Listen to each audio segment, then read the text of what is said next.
Okay, so welcome to the 16th meme seminar. Today we have Diana Robledo-Ruiz. Good, good Spanish. Yes. She was also in my cohort. Lots of people in my cohort because those are the people I can really pressure to do the presentation. And she is, so she started in 2014, originally from Mexico City, did her bachelor's at the National Autonomous University of Mexico. And then after meme, she became a bit of a travel bum, went around South America for a while, and then taught biostats, I think, for a little bit, according to my stalking. And then now she's doing her PhD on birds at the Monash University in Melbourne, Australia. So take it away. Thank you, Charles. Very impressive, the information you got. Okay, let me share my screen. Just a second. Okay.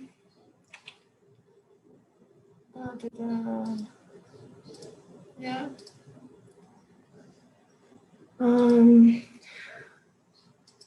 Okay, can you see the presentation? Yeah, okay.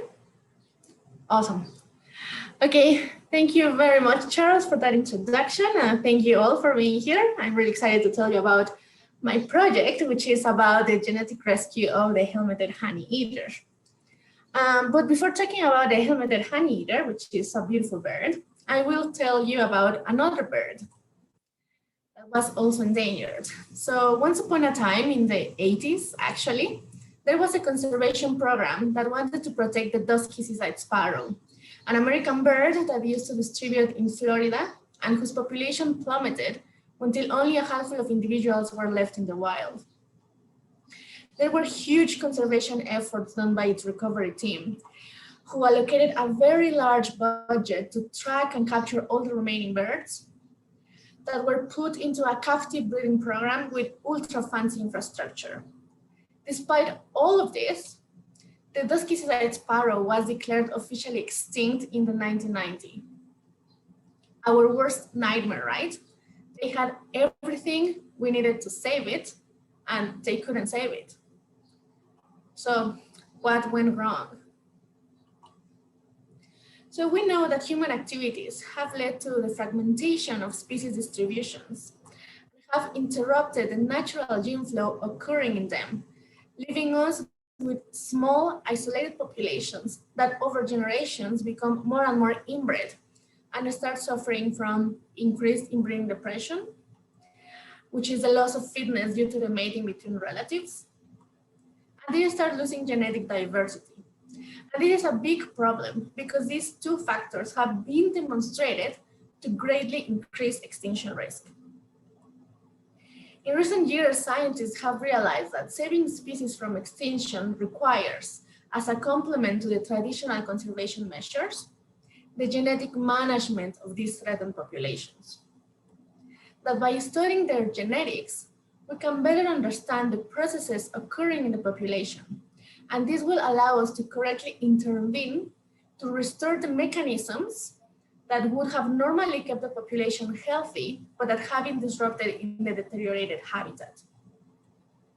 Mechanisms such as inbreeding avoidance and gene flow.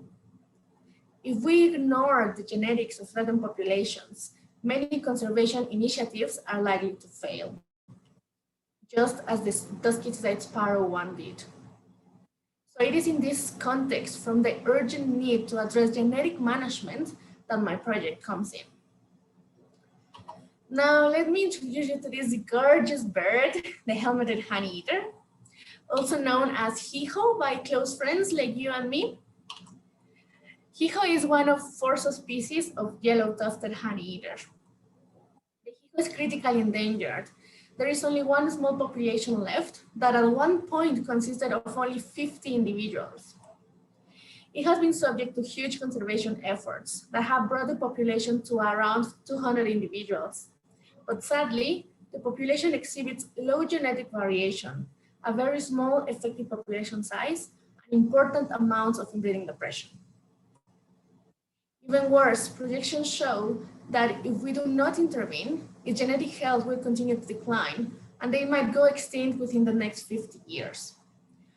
For this reason, the HeHo recovery team has decided to perform genetic rescue of the wild population. And this term sounds very fancy, but genetic rescue is nothing more than to assist gene flow into a genetically isolated population with the purpose of alleviating inbreeding depression and restoring its genetic diversity. Genetic rescue has actually been implemented in a variety of plant, vertebrate, and invertebrate taxa. And although it has been consistently successful, it remains as a severely underutilized conservation technique, partly because its genomic consequences are not well understood. But we are not missing on the opportunity to save this bird that actually used to naturally breed with its closest relative, Gippslandicus, which is its sister subspecies. So captive crosses made by Zeus Victoria have successfully produced already 14 hybrids and 7 back crosses. We already got also F2s that are three new individuals, and all of them are healthy, fertile birds. So these unmixed individuals have been released to the wild population just over a year ago. And the genetic rescue then it's finally starting, and it is very exciting. So let me show you, let's see if I can run this video of the release of the crossed birds. And yes, that's my voice being all excited about it. So what am I going to do in my PhD project? Well, I will use decades from intensive monitoring of this wild population and very powerful genomic data to tackle 2 issues. First, I want to tackle conservation challenges of the HeHo in the hope that I will help managers do real life stuff with them. And I would like to understand also the genomic consequences of genetic rescue in the hope of making it a more widely accepted and utilized technique on other threatened organisms. So I will do 3 projects as part of these aims. All right, so let's start with the first project. So we know that small populations that are inbred suffer from inbreeding depression. And we know that this is the case with the HeHo, in which most inbred individuals have 90% fewer offspring than the most outbred individuals over their lifetime, which is huge. Because of this, avoiding inbreeding by making the right mating choices becomes crucial and represents a selective advantage. The problem is that individuals in the wild face several obstacles to making the best mating choices and tend to exhibit only a partial degree of inbreeding avoidance. That is why it is very important when dealing with threatened populations to develop strategies to manage their breeding and help them make better mating choices, right? So the question that shapes this first project is, can we manage the wild population better than they manage themselves?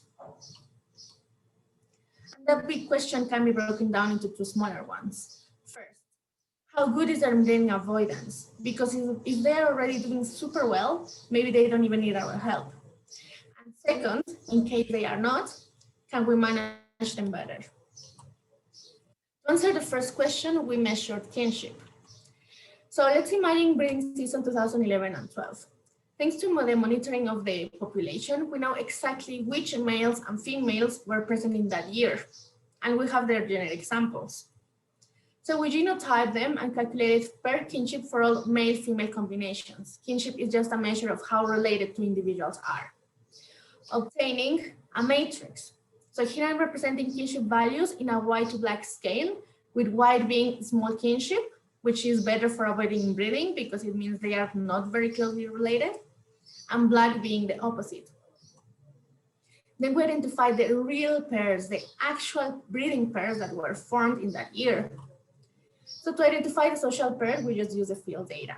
With it, we knew that, for example, this guy and this girl were a couple, and that was their pair kinship value, and so on. However, the HeHo is a socially monogamous bird, which means that they also have a lot of fun and engage in extra pair mating. So we did a parentage analysis to identify the extra pair pairs. And this was great. Then we knew the pair kinship values of all the actual pairs, the social and the extra pair pairs. But that actually didn't tell us much because it was just a number. We needed something to compare it to. That is why we decided to do simulations. So we asked, how would the pair kinship look like if the HeHos did not display inbreeding avoidance and chose pairs at random? In theory, we could have just selected pairs at random, but there was an important detail.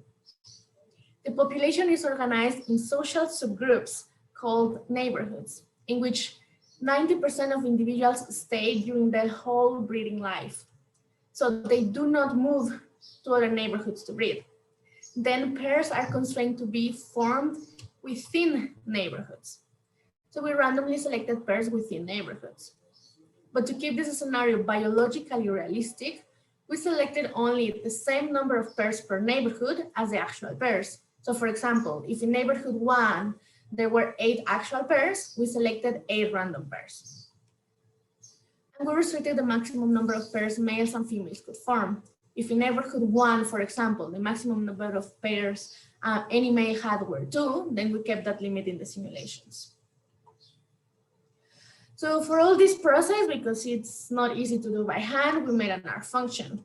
These and all R functions that I will describe are available in my first ever public GitHub repository. And I will show you that repository at the end of the presentation.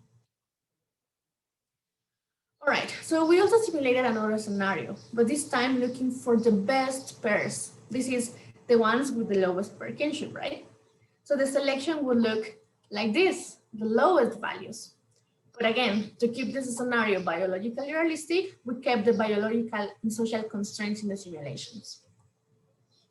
And finally, we simulated another scenario, but this time of the lowest pair kinship that could be achieved, not in a biologically realistic scenario, but in an unconstrained theoretical scenario in which the pairs could be formed across neighborhoods and not necessarily within. The purpose of these pairs, which we called ideal, was to see how low pair kinship could get without the constraints of the social organization. So we simulated those scenarios for 7 consecutive breeding seasons, 2011-12 to 2017-18. And the comparison allowed us to answer if we can manage them better. Sorry, allowed us to answer how good is their inbreeding avoidance, right? But how about if we can manage them better? For this, we used another measure, not pair kinship, but a measure of genetic quality of a pair, which is called mate suitability index. This measure integrates not only pair kinship, which is how closely related two individuals are to each other, but also how much the breeding of that particular pair would help preserve the genetic diversity of the population. So MSI is a score that goes from 1 to 6, with 1 to 3 meaning that the breeding of that pair will be beneficial for the genetic health of the population, and 4 to 6 meaning that it will be detrimental. So we did the exact same simulations, but this time with MSI. And to answer the question if we can manage them better, we did simulations to see if with a breeding management strategy, we could obtain a better MSI, so a lower MSI. For this, as managers, we had to ask ourselves, how can we improve the actual pairs that are here in the wild? And that is not trivial. So with all the expertise and knowledge of the HeHo recovery team, we designed a breeding management strategy that was feasible. That strategy consisted of splitting the bad pairs. Just like in a tragic romantic tale, we would remove one bird in the hope that the remaining one would form a more advantageous marriage. So the first step was to identify the worst pairs, those whose breeding would be really detrimental for the genetic health of the population. and in this case, those with MSI 5 or 6. But we could not just split them all. We didn't split more than a quarter of all the pairs in the neighborhood to avoid disintegration. And we split a pair only if there were single birds available, of course. In step 2, we removed one bird, but which one? HeHo Romeo or HeHo Juliet? So this depends on the quality of the new potential pairs they could form. So look at this pair in the right. If we remove HeHo Romeo, HeHo Juliet has pretty crappy options. But if we remove HeHo Juliet, HeHo Romeo has better options on average. So we will remove HeHo Juliet. And finally, we calculated how the new pair would look like, which is the average MSI of the remaining individuals with the singles available. So some management pairs would look like this. So the same actual pairs that we did not split. And the ones we did split would consist on average values of the remaining individuals. All right, so ready to see what we found? Let's go by parts. Due to the zero inflation of pair kinship values, we divided pairs in highly and not highly related pairs, with highly related pairs being those that are as or more closely related than half siblings, which is actually very high. So we found that of the actual pairs present in the population, 15% of them were highly related. And worse, that this proportion did not differ from the pairs formed at random. We also found that if birds were making the best mating choices in the neighborhood, there would be no highly related pairs. This big difference of what they could be doing and what they are actually doing, together with random and actual pairs not being different, led us to conclude that the population does not exhibit population level inbreeding avoidance. And in this case, there was not a difference between the pairs that could be formed with or without the restrictions of the neighborhoods.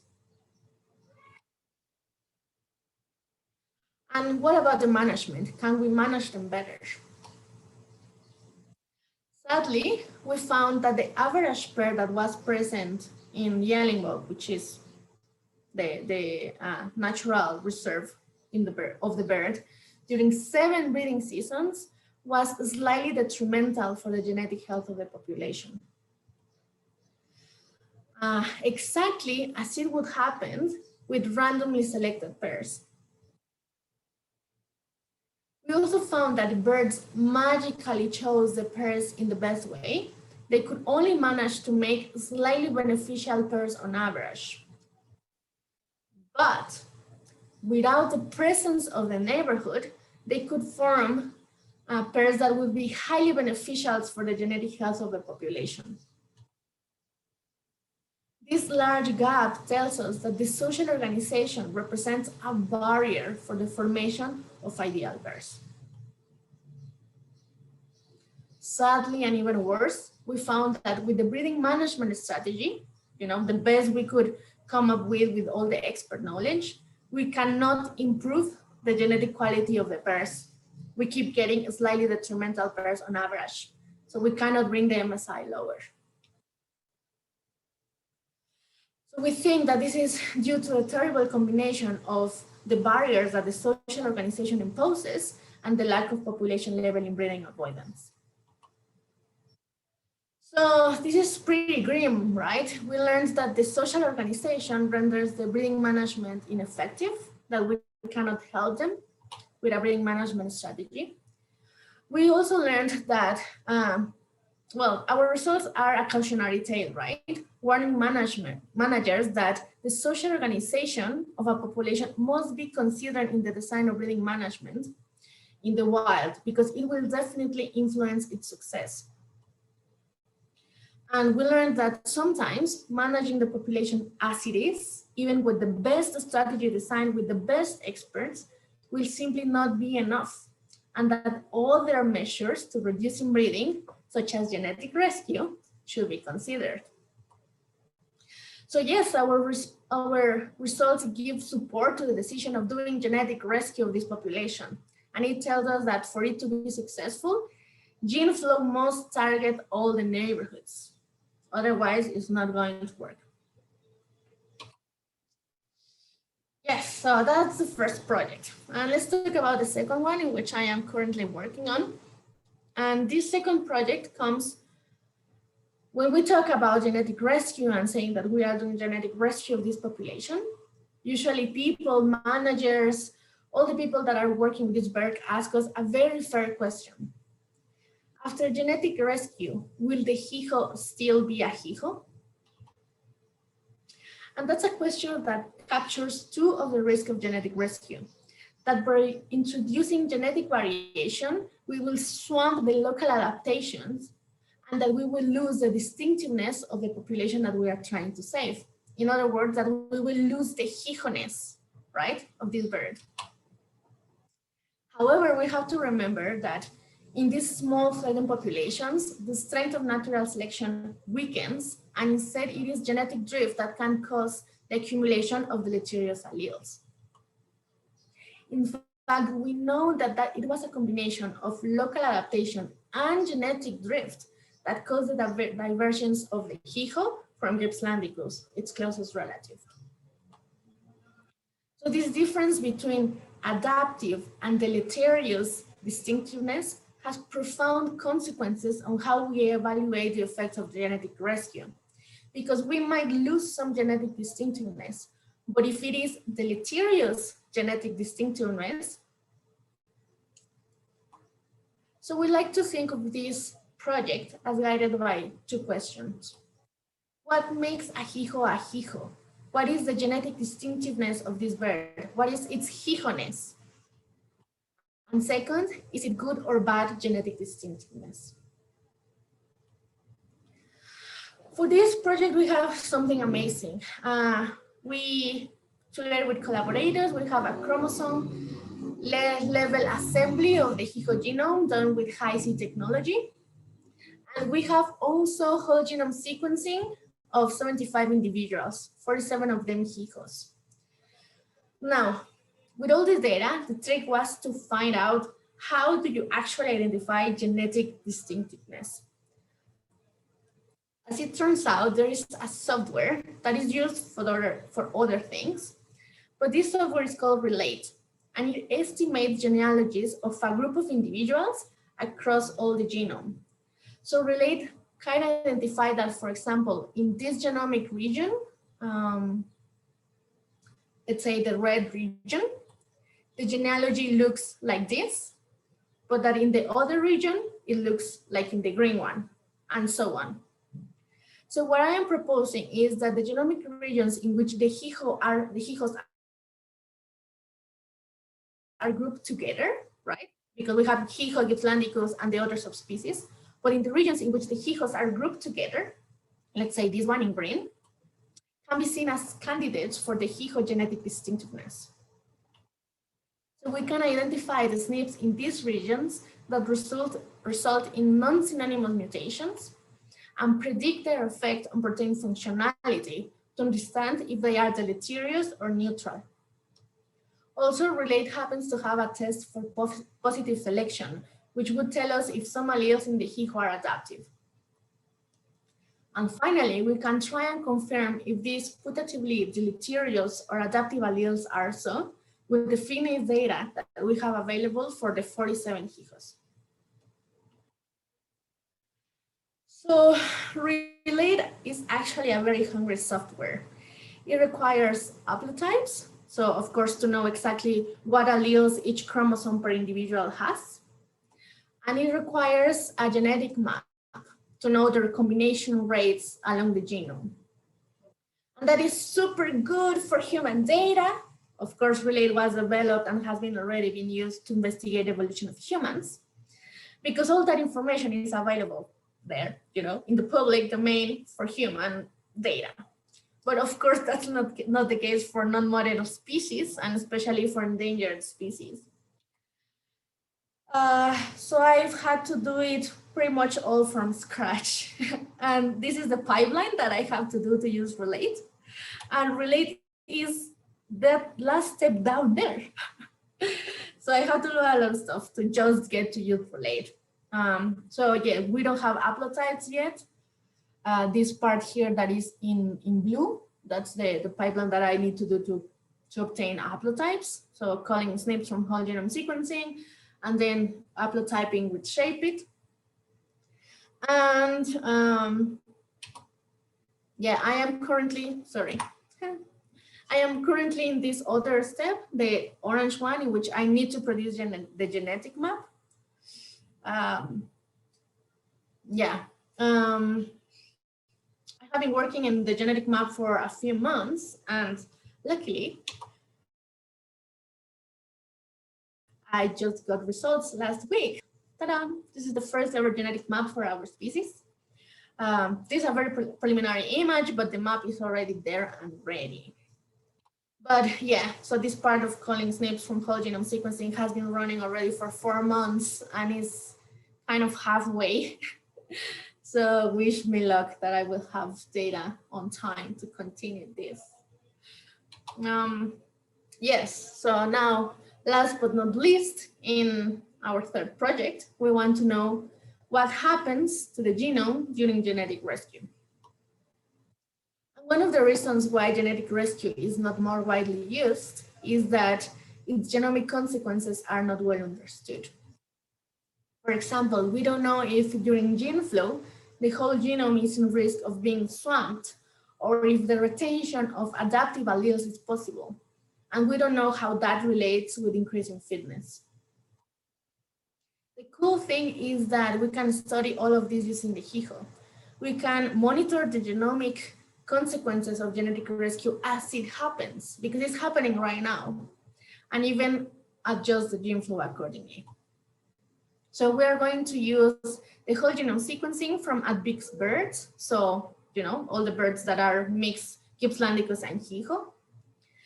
And by, yes, and previous knowledge of the adaptive and deleterious genetic distinctiveness that we were identifying in project 2. And measures of fitness of these admixed birds. So we will have body condition data and reproductive success data, such as laying, hatchling, and fledgling. We will look at what is the proportion of parental variation retained during genetic rescue. So how much of the genome is still HeHo and how much becomes Gippslandicus? Does this vary across genomic regions? Are there regions that stay more HeHo than expected? And what is the relationship between the level of admixture and fitness? Is it that the more Gippslandicus the genome is, the fitter the individual, or is there a sweet spot of level of admixture? And what about homozygosity? We know that very inbred individuals have very long stretches in their genome for which they are homozygous, called runs of homozygosity. How do those relate to fitness?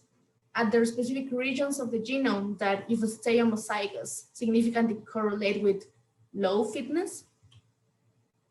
And finally, how do individual alleles are inherited? Are adaptive ones retained and the deleterious ones lost? So yes, as you can appreciate from what I've told you now, is that I still have a lot of work to do. I submit on March next year, so we will see what happens. Yes, let's see what happens next. Thank you very much, dear memes, for your attention, and I am super happy to answer your questions. Cool. Thanks, Diana. This is stuff that I'm like personally pretty interested in. It's very cool. Are you running your stuff on like a supercluster? Yes. So we have 2 clusters available, one from the university and another one from Australian bioinformatics platform, basically. And we have 2 servers in our lab. Yeah, so I've been running stuff in clusters and in our servers. But yeah, it's very computationally demanding, most of it. Yes.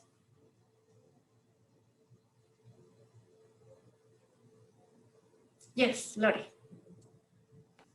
Well, now that you said that, then I wonder what's the size of the genome.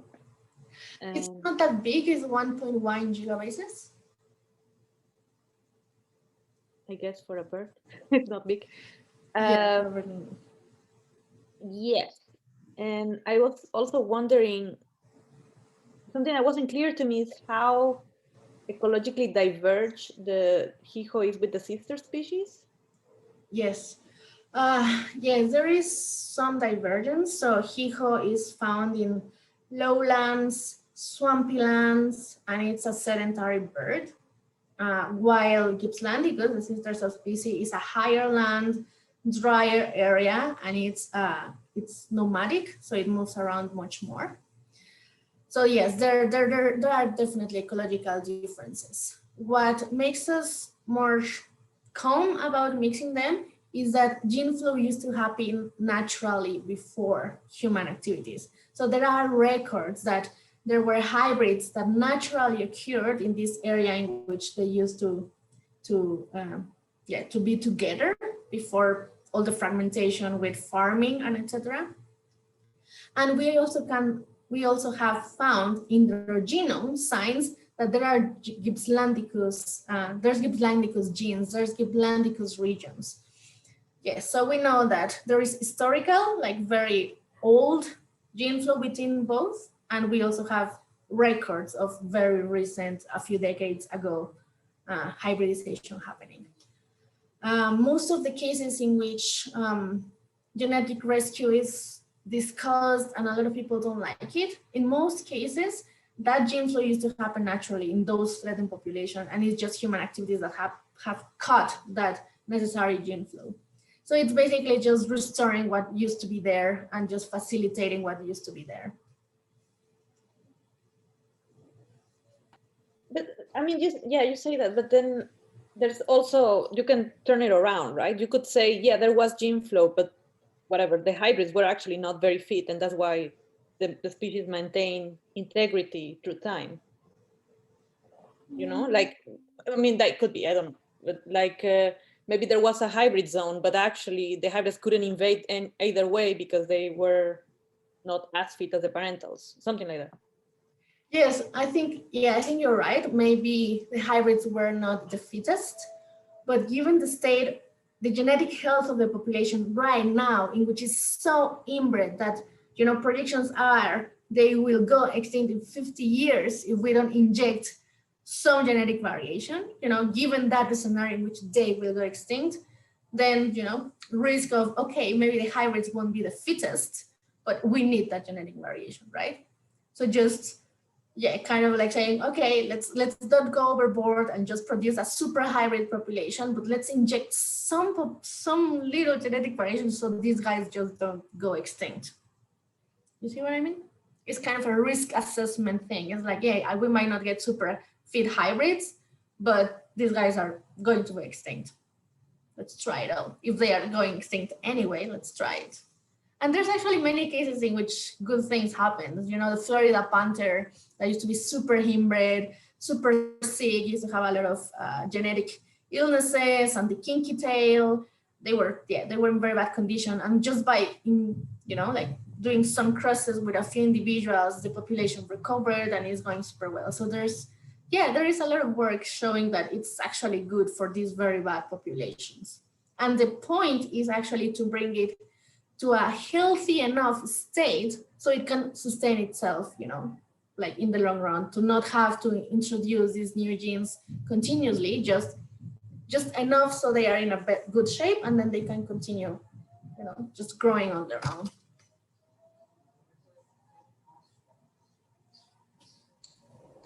Okay, nice for the talk. It was really nice. I'm gonna play the bad guy thing and ask the classical question, like, why should we conserve this species of bird? Like, I mean, what kind of impact in the ecosystem would it have if it goes extinct? Yes, I know that's a question that is asked a lot, and it's usually hard to justify it with some species. So this species, although it's important in this ecosystem, it's not a you know, like a key species is not a mile, how is it called? You know, like these very important species for the ecosystem. Keystone? Yeah, exactly. It's not one of those. But with the HeHo, we have something that is not possible, that is not there for many other threatened species that might be more important. There are decades of data on these birds. You know, they have been monitored, they have been handled. There's captive breeding programs. We have genetic samples for decades, you know, generations and generations of individuals, and it's a small population. You know, the Australian government is good. So we have quite some agency into trying different things. So we basically have here a very valuable case in which we can do a lot of things and try and study and learn, you know, like these general patterns of what can happen, so that we can apply some techniques and make some kind of some rules and some guidelines to be applied to other species that might be more important for the ecosystems, but for which there is not much information there, you know, in species that there's not a lot of genetic samples, monitoring, etc., etc., etc. So yes, it's basically just that HeHo is very special because we have so many resources. So let's try to learn as much as we can with the HeHo, but stuff that, you know, could be translatable to others. And then we can use all that knowledge for more important species, maybe. Okay, I have a follow-up question on that. Yes, of course. Because then I'm wondering, I mean, I see the value of having it as a model to see how would be the management approaches if it could work also with other species. But if in this case, the inbreeding depends so much on the social organization, how much do you think it could be extrapolable to other social animals, for instance, for management? Yes, well, it of course would depend on what other species we are looking at. Social organization happens in a lot of animal species, you know, vertebrates and invertebrates. So it's not, yeah, it's not very crazy to think that, you know, what we found with this bird is just not applicable to others. Yeah, no, sorry. I mean in the sense that they will have perhaps a different social organization. So yes, of course. Yeah, that's where, yeah, that's where I was going. Kind of like it would depend if, you know, the social system is kind of comparable or not. But well, at least what I like of the first project is that with all this R script that I put in this GitHub that I'm very proud of, people could potentially, you know, just use these functions that are already made with their population and their social system and their, you know, division, and see if, you know, by applying this management technique, they could actually get better results.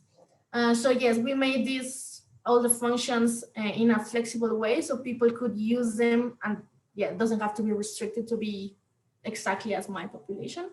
So hopefully people can, yeah, use it with different circumstances. Free. Hey, thanks for the presentation. It was very nice.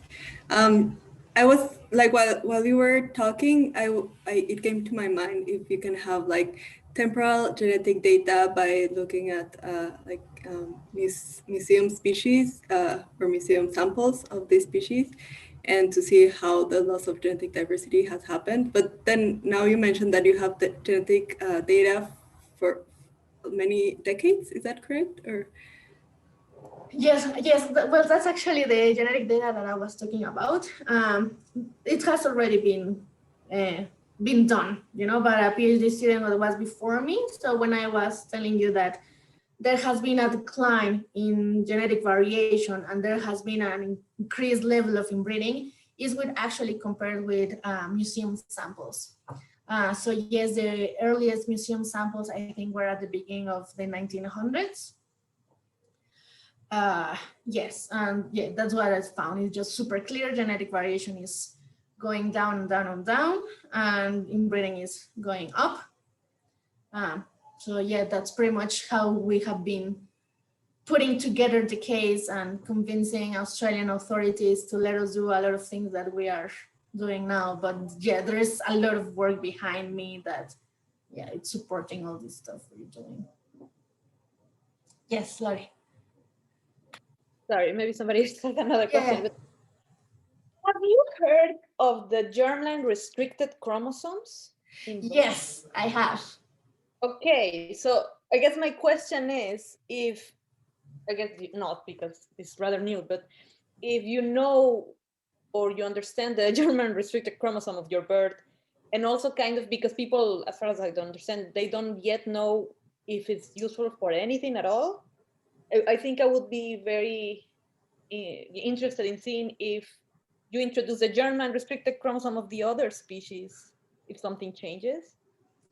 Yeah, so I know about them, and because I've been doing the genetic map of the bird, we found some weird stuff that at the beginning we thought, oh, maybe it's this germline restricted chromosomes, but then I double checked stuff. I like, yeah, no, that's probably not it. Yeah, but we don't discard it. There is some suspicion also that there's some neo-6 chromosomes happening in this bird. Yeah, but we don't know, basically. And that's a bit of the problem with working with non-model organisms, that we don't know a lot of things. It's the first time that most of these things are being done. So, you know, the genome, the chromosome assembly genome, it's the first one we had, and we just got it a few months ago. So yes, I would also be very excited to know what happens with a lot of those things, but I think we will need a lot more work to, yeah, to check what happens with those. Yeah, that is a concern of what will happen, you know, with also with the neo-6 chromosomes, you know, if there will be some kind of, how do they call it? You know, like you get these hybrids in which the genes are not aligned, so you get low fitness. Yeah, there's concern about that. And that's why also we did a pilot of genetic rescue. So there has been, you know, the back crosses, the hybrids, F1s and F2s already being produced. So usually when you get, you know, problems from mixing lineages, you start seeing genetic problems in F2 generation and on. We produced F2 and they look okay. The birds are fine. The birds are not, you know, having two heads. So it all looks okay. But we will keep producing F3s to keep getting, you know, tracking if something bad will happen. But we think our bases are covered for now. But yeah, it's all very interesting and exciting and not enough time. I have a question. Do you have any, so like the rescue that's being done now is based off of genetic diversity, overall genetic diversity, and also like the distinctiveness, the genetic distinctiveness of these something HeLo or whatever birds, HeHo birds. But like, do you have any fitness data? Yes, we do. So fitness data we have has been in captivity until now, because all the F1s, all the back crosses and the F2s had been until last year in captivity. So there is not a comparison point until this year. So this is the new, right now it's finishing the first breeding season in which those birds are actually in the wild. So right now is when the fitness data will actually start coming in. Yes, so there is when we can actually, you know, see if these more hybrid birds are doing better than the very inbred birds. Right. And you could try to like, eventually you can try to like map fitness loci, right? Exactly, that's exactly the point, exactly. And on the flip side of that, like with the inbreeding stuff, you're looking at like general inbreeding across the genome, but like you can also localize inbreeding loci, right? And you can do that with the data you have from the captive breeding, I think. Yes, yes, exactly. So like, as in like, if you produce like a two-headed a bird that like you don't want to produce, then you could try to figure out what are the genes that underlie that two-headedness, and then make sure that like whatever breeding you do in the future, you don't include that one. Yeah, yeah. Yes, exactly. Yes, exactly. That's why the first step was to, you know, find out the HeHoness, but also if it's good or bad HeHoness, right? And try And then the idea would be, okay, we already know which one is good HeHoness and which one is bad HeHoness, and then just kind of adjust the gene flow accordingly, right? Say like, okay, maybe I don't want to play with this, but maybe that's okay. So try and get some, yeah, some finer handling over there. That's the idea. Yeah, it's hard with these species also because it's just like not that many individuals to do stats on. Yeah, that is definitely true. But that's, you know, that's what we get with threatened species.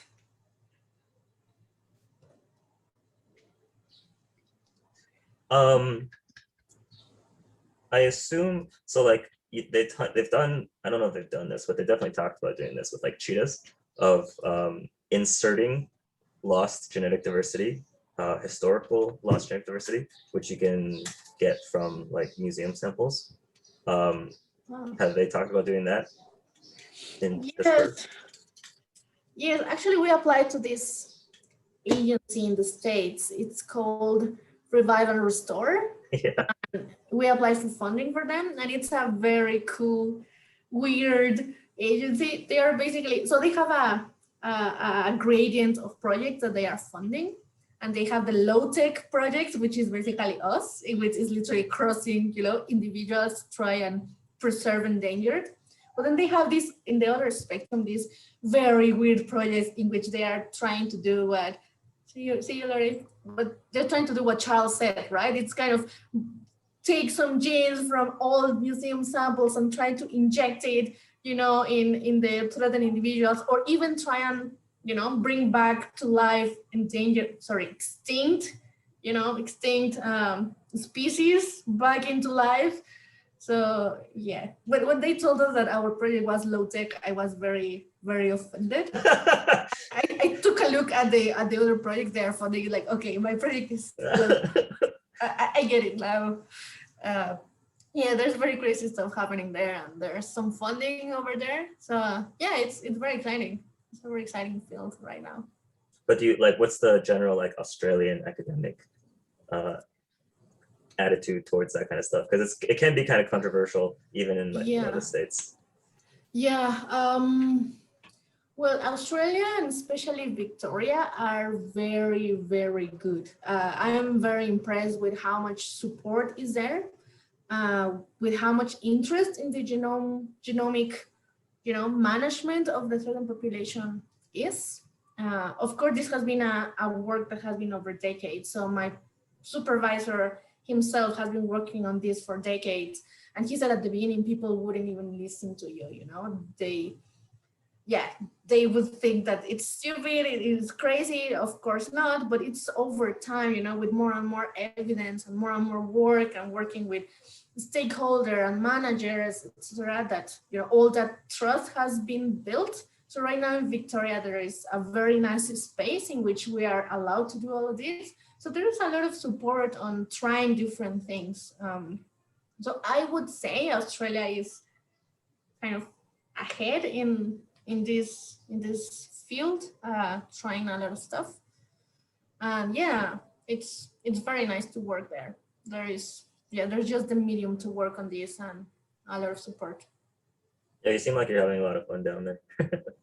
yeah, it's very cool. It's very, very cool. And do you want to stay afterwards? I would love to. I really like Australia, actually. I really liked it. They are very good. I like them a lot. And yeah, I just really like this topic and their support, you know, and yeah, I like it. But let's see what happens in the future. Cool. Well, are there any other questions? If not, thank you very much, Diana, for giving this presentation. And next week we have Lorena. Thank you very much, guys.